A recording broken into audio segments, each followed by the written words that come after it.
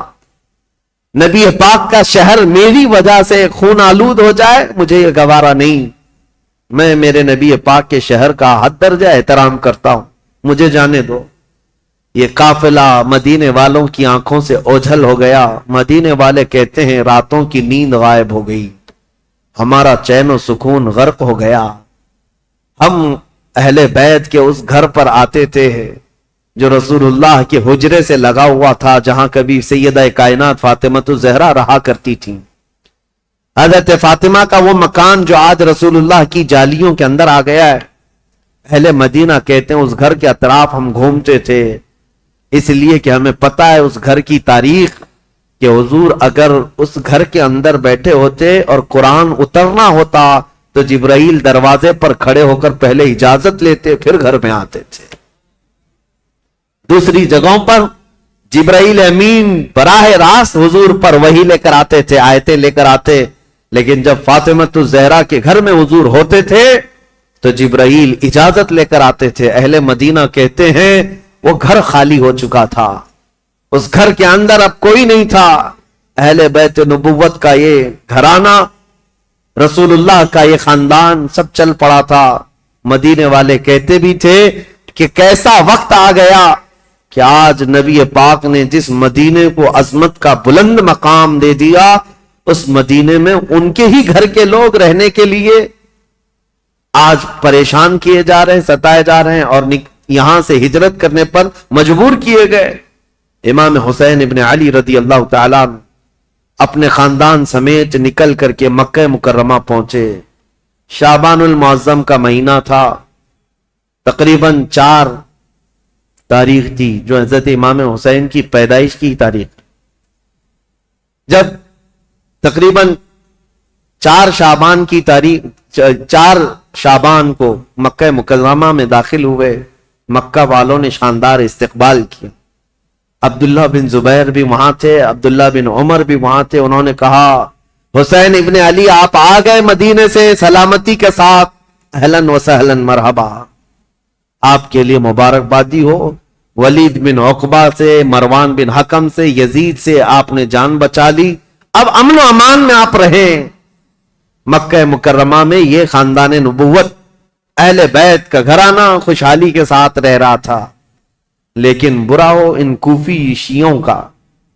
شیعان علی ایک جماعت ہے جو بعد میں چل کر شیعہ کہتے ہیں نا، شیعہ کا مطلب حمایتی۔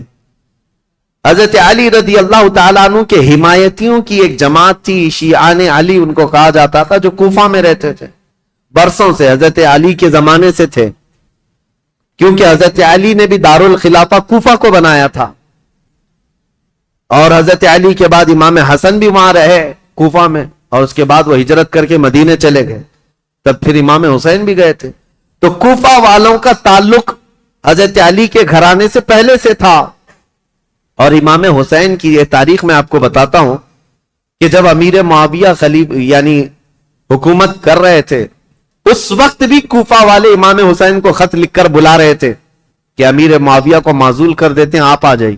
امام حسین نے منع کیا، کہا کہ میں پھر سے وہ عظیم جنگیں دیکھنا نہیں چاہتا ہوں جو میرے باپ کے زمانے میں ہوئی ہیں۔ تو حضرت امام حسین گئے نہیں، امیر معاویہ کے زمانے سے کوفہ والے خط لکھ رہے تھے، آپ آ جائیے۔ آپ جب امیر معاویہ کا انتقال ہو گیا اور یزید تخت خلافت پر بیٹھ گیا تو کوفہ والوں نے ایک میٹنگ کی۔ کوفہ عراق کا ایک شہر ہے، عراق میں آج بھی وہ شہر موجود ہے، اور جتنے اہل بیت سے محبت کرنے والے لوگ تھے سب جمع ہوئے اور میٹنگ کیا، اور وہ ایک شخص کے گھر میں میٹنگ ہوئی جس کا نام مسلم بن سرد بتایا گیا ہے، اور وہ شخص سارے لوگوں کو جمع کر کے کہتا ہے دیکھو امیر معاویہ کا تو انتقال ہو گیا اور یزید بیٹا ہے، تم سب کی رائے کیا ہے؟ کیا علی کے بیٹے حسین خلافت کے سب سے زیادہ حقدار نہیں ہیں؟ کوفہ والوں نے ایک زبان ہو کر کہا ہاں، رسول اللہ کے نواسے علی ابن ابی طالب کے بیٹے، ان سے زیادہ حقدار کون ہے؟ تو ان لوگوں نے کہا کہ ہم نے یہ سنا ہے کہ امام حسین نے بھی یزید کی بیعت کو قبول کرنے سے منع کر دیا اور وہ مدینہ چھوڑ کر مکہ جا چکے ہیں. اے لوگوں تمہارا کیا خیال ہے ہم حسین ابن علی کو یہاں بلا نہ لیں؟ ہم کوفہ بلا لیتے ہیں اور یہاں بلا کر ان کی خلافت کو تسلیم کرتے ہیں, ان کے ہاتھ میں بیعت کر لیں گے اور پھر دھیرے دھیرے پورا حجاز امام حسین کے ہاتھ پر بیعت کر لے گا, پورا عرب بیعت کر لے گا اور یزید کو ہم اتار دیں گے تخت خلافت سے. تو کوفہ والے اس بات پر سب اتفاق, اور پھر سارے لوگوں نے مل کر کے خط لکھا امام حسین کے نام پر. عبداللہ بن صبح حمدانی نام سے ایک شخص تھا, اس کے ہاتھ میں خط دے کر بھیجے جس میں کوفہ کے بڑے رئیس اور ذمہ دار جو لوگ تھے, وہاں کے جو سردار تھے, ان کی دستخطیں تھیں, ان کی مہریں لگی ہوئی تھیں. یہ خط رمضان کی 10 تاریخ کو آیا. کہاں؟ مکہ مکرمہ میں. مکہ مکرمہ میں امام حسین کے پاس یہ خط آیا تو امام حسین نے دیکھا, اس میں یہ لکھا ہوا تھا, کوفہ والوں نے لکھا تھا, اللہ کی حمد و ثنا کے بعد, حضور کی صلاۃ و سلام کے بعد کہا امیر معاویہ کا انتقال ہو گیا اور ان کے بعد یزید جیسا فاسق و فاجر شخص بیٹھا ہے, لہذا ہم اس کی امارت اور اس کی خلافت کو نہیں تسلیم کرتے. اے علی کے بیٹے حسین, آپ تشریف لے آئیں, ہمارے سر پر کوئی امام نہیں ہے, آپ تشریف لائیں, ہم آپ کے ہاتھ پر بیعت کرتے ہیں. یہ خط کا مضمون تھا. امام حسین رضی اللہ تعالیٰ عنہ نے یہ حرم کعبہ میں اس خط کو پڑھا, اس کے بعد لوگوں سے پوچھا, اب سنیے, کوئی ایک شخص نے بھی اس بات پر رضامندی کا اظہار نہیں کیا. جو بڑے صحابہ تھے انہوں نے کہا کوفہ والوں کی بات پر کبھی یقین نہیں کیا جا سکتا, یہ غدار لوگ ہیں, دھوکہ دے دیتے ہیں, یہ غدار لوگ ہیں, دھوکہ دیتے ہیں. آپ کے باپ کو بھی کوفہ میں شہید کیا گیا, آپ کے بھائی کو بھی شہید کیا گیا ہے, اب آپ وہاں کیوں جانا چاہتے ہیں؟ مت جائیں, مکہ آپ کے لیے امن و امان کے ساتھ. حضرت امام حسین نے ان خطوط کو نظر انداز کر دیا, لیکن 2-3 دن کے بعد تقریباً 53 یا 55 لوگ کوفہ سے چل کر کے مکہ مکرمہ آئے اور طواف کعبہ کے بعد سب امام حسین کے پاس نظر و نیاز لے کر کے آئے اور اس کے بعد پھر خطوط لے کر آئے, کوفہ والوں کے حالات بتائے. امام حسین نے دوبارہ صحابہ سے مشورہ کیا کہ کیا کرنا چاہیے, تب پھر صحابہ نے وہی بات کی, کوفہ والے غدار قسم کے لوگ ہیں, طبیعت کے اندر ان کے استقامت نہیں, کسی ایک بات پر جمتے نہیں ہیں, آپ مت جائیں. دوسری مرتبہ بھی امام حسین صبر کر کے رہ گئے. رمضان کا مہینہ ختم ہونے کو آیا, تقریباً خطوط کا سلسلہ جاری رہا, اتنے کہ 10,000 کے قریب لوگوں نے امام حسین کو دعوت دی, اور اخیر میں یہ دعوت دی کہ اے حسین ابن علی, کل قیامت کے دن اگر اللہ تعالی ہم سے یہ سوال کر لے کہ فاسق و فاجر معاویہ کے بیٹے سے تم نے بیعت کیسے کی, اس کو امیر کیسے بنایا, تو ہم اللہ کی بارگاہ میں قیامت میں یہ جواب دیں گے کہ اے رب العالمین, ہم نے تو رسول اللہ کے نواسے کو بلایا تھا مگر انہوں نے انکار کیا, تو ہمارے پاس کوئی چارہ نہیں تھا, اس لیے ہم نے یزید کی بیعت کر لی. یہ تو ایموشنل بلیک میلنگ ہے. بہت سارے لوگ آج ہمیں یوں بولتے ہیں, پروگرام کی تاریخ دے دیجئے نہیں تو پورا علاقہ دیوبندی ہو جائے, پروگرام کی تاریخ دے دیجئے نہیں تو یہاں ایسا ہو جائے. میرے عزیزو, تمہارے ذمے بھی تو کچھ ہے, تمہارے ذمے بھی تو کوئی چیزیں ہیں. امام حسین نے اس خط کو پڑھنے کے بعد پھر سارے لوگوں سے مشورہ کیا اور اس کے بعد کہا اب میرے لیے اتمام حجت کرنی ہوگی, یعنی مجھے تو جانا ہی ہوگا کیونکہ انہوں نے قیامت کا واسطہ دے دیا ہے. تو 1000 لوگوں نے مکہ مکرمہ میں آپ کو روکنے کی کوشش کی, آپ نہ رکے, حتیٰ کہ ذی الحجہ کا مہینہ ہے, حج کے لیے سارے قافلے مکہ آ رہے ہیں, مکہ مکرمہ آ رہے ہیں, اور امام حسین یہاں سے نکلنے پر تلے ہوئے ہیں. لیکن اس سے پہلے امام حسین رمضان سے لے کر ذی الحجہ تک یہ بحث مباحثہ ہوتا رہا, اور عام بات نہیں ہے, عام بحث و مباحثہ نہیں ہے. عبداللہ بن زبیر جو صحابی ہیں نا, امام حسین کی جماعت کے ساتھ لڑنے کو بھی آ گئے تھے. یہ محبت کی لڑائی ہے, دشمنی کی نہیں, کہ میں تمہیں مکہ سے باہر جانے نہیں دوں گا, اس کے لیے وہ تلوار نکال کر کھڑے ہو گئے تھے.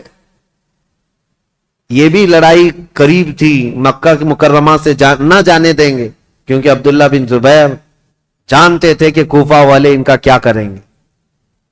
تو پھر امام حسین رمضان کے بعد بھی رک گئے۔ جب امام حسین اصرار کرنے لگے بار بار، تو چند صحابہ آئے اور ان سے مشورتاً یہ کہا کہ اگر آپ کو جانا ہی ہے اور کوفہ والوں کے بارے میں آپ یہ کہہ رہے ہیں کہ یہ ہزاروں لوگ بیعت قبول کرنے کو تیار ہیں، تو آپ نہ جاتے ہوئے پہلے اپنے خاندان کے کسی معتمد شخص کو وکیل بنا کر بھیجیں، اور وہ جا کر کے براہ راست حالات دیکھے گا اور وہ خبر دے گا، تب آپ جائیے، ان کے خطوں کے بھروسے پر مت جائیے، ان کے خط اور ان کے بولیوں پر مت جائیے۔ تو امام حسین نے اس مشورے کو تسلیم کر لیا۔ پھر اپنے بھائی مسلم بن عقیل کو، چچیرے بھائی تھے حضرت امام مسلم بن عقیل جو ہیں، یہ حضرت امام حسین کے چچیرے بھائی، حضرت عقیل حضرت علی کے سگے بھائی۔ تو مسلم بن عقیل سے آپ بڑی محبت رکھتے تھے اور معتمد بھی تھے امام حسین کے، بلایا اور کہا کہ بھائی تم جاؤ کوفہ اور میری جانب سے وہاں لوگوں سے بیعت لے لینا وکیل بن کر، اور حالات دیکھ کر کے مجھے خبر کر دینا۔ یہ تاریخ ہے۔ ایک طرف یزید ساری جگہوں پر اپنے سخت گیر حکام کو نافذ کر چکا ہے، بہت جلاد قسم کے گورنروں کو بٹھایا ہوا ہے، اور ایک طرف امام حسین رضی اللہ تعالیٰ عنہ اور ان کے حامیوں کا یہ ایک طریقے سے معاملہ چل رہا تھا، خلافت کو لے کر کے یہ باتیں چلی رہی تھی۔ تو حضرت امام حسین نے جب اپنے بھائی امام مسلم کو بھیجا تو وہ نکلے کوفہ کے لیے، اور جب وہ کوفہ جا رہے تھے تو تاریخ میں موجود ہے امام مسلم بن عقیل کے دو چھوٹے بچے محمد اور ابراہیم بھی ساتھ ہو گئے، کیونکہ وہ باپ کے بغیر رہتے نہیں تھے۔ امام مسلم بن عقیل اپنے دو بچوں کے ساتھ کوفہ کے لیے روانہ ہوئے۔ جیسے ہی کوفہ میں آئے، کوفہ والے جوق در جوق امام مسلم کا استقبال کرتے ہیں، اور اتنی بڑی تعداد میں استقبال کیا کہ تقریباً ایک ہی رات میں 12,000 لوگ آپ کے ہاتھ پر بیعت کیے۔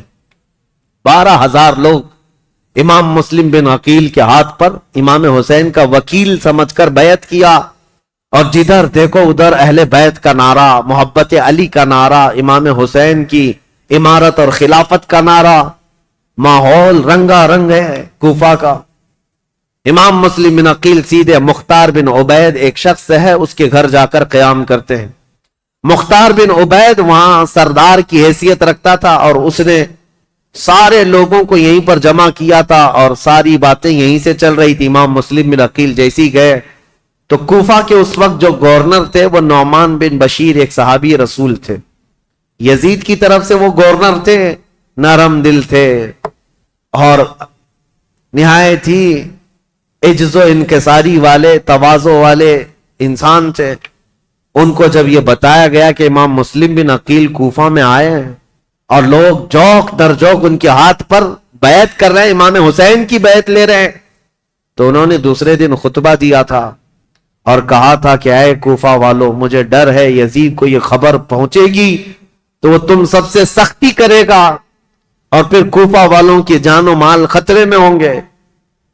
تو وہاں پر ایک شخص بیٹھا ہوا تھا جو یزید کا چمچا تھا، اس نے نعمان بن بشیر سے کہا آپ تو بڑے کمزور آدمی ہیں، مسلم بن عقیل کو بلا کر مار ڈالو، ختم کر دو، قتل کر دو، معاملہ ہی ختم ہو جائے گا۔ نعمان بن بشیر صحابی ہیں، کہتے ہیں اے ظالم تو کس انداز سے مجھے مشورہ دے رہا ہے؟ کہا تب تو پھر آپ کمزور لوگوں میں، ذلیل لوگوں میں، عزت والے لوگوں میں نہیں ہیں۔ انہوں نے نعمان بن بشیر نے ایک تاریخی جملہ کہا تھا، مجھے ایسی ذلت گوارا ہے جس میں رب کی عزت ہے، رب کی رضا ہے، اور مجھے ایسی عزت گوارا نہیں جس میں رب کی ناراضی ہو اور کسی کا خون میرے ہاتھ سے رنگا ہو۔ عزیزان، میرا ہاتھ کسی کے خون سے رنگا ہوا ہو۔ حضرت نعمان بن بشیر اتر گئے اور یزیدی جو وہاں موجود تھے حامی، انہوں نے خط لکھ کر کے یزید کو پہنچا دیا کہ دیکھو یہاں پر تو مسلم بن عقیل آئے ہیں اور حسین نے خلافت کا دعویٰ کر ہی دیا ہے، جس کا تمہیں خطرہ تھا وہ خطرہ آ گیا، اور کوفہ والے جوق در جوق بیعت کر رہے ہیں۔ یزید کو کب یہ بات ہضم ہوتی؟ وہ تو کب سے تیاری کر رہا تھا، بلکہ اس کے باپ حضرت امیر معاویہ بھی اس کے تخت خلافت پر بیٹھنے کے لیے تیاریاں کیے ہوئے تھے، کئی لوگوں سے بات چیت کیے ہوئے تھے، حالات سازگار نہیں ہوئے تب تو ان کا انتقال ہو ہی گیا۔ یزید زور سے، طاقت سے کئی لوگوں کو اپنا ہم نوا بنا رہا تھا، اور جب اسے پتا چلی گیا جس بات کا مجھے خطرہ تھا وہ خطرہ تو آ ہی گیا کہ خلافت کا دعوے دار علی کا بیٹا ہو سکتا ہے، اسے خطرہ تھا، اور حضرت امام حسین کی خلافت کا کوفہ والوں نے پہلے ہی اعلان کر دی۔ ابھی امام حسین نے اعلان نہیں کیا، کوفہ والوں نے یہ اعلان کر دیا اور اپنے ہاتھ سے سب لوگوں نے بیعت کرنا شروع کر دیا تھا۔ ایک بات یاد رکھو میرے عزیزوں، اپنے اندر اللہ کے نبی صلی اللہ علیہ وسلم کی محبت ایسی بساؤ کہ ظالم جو خواب دیکھتا رہتا ہے نا ڈر کے مارے، وہ خواب کبھی نہ کبھی سچا ہو ہی جاتا۔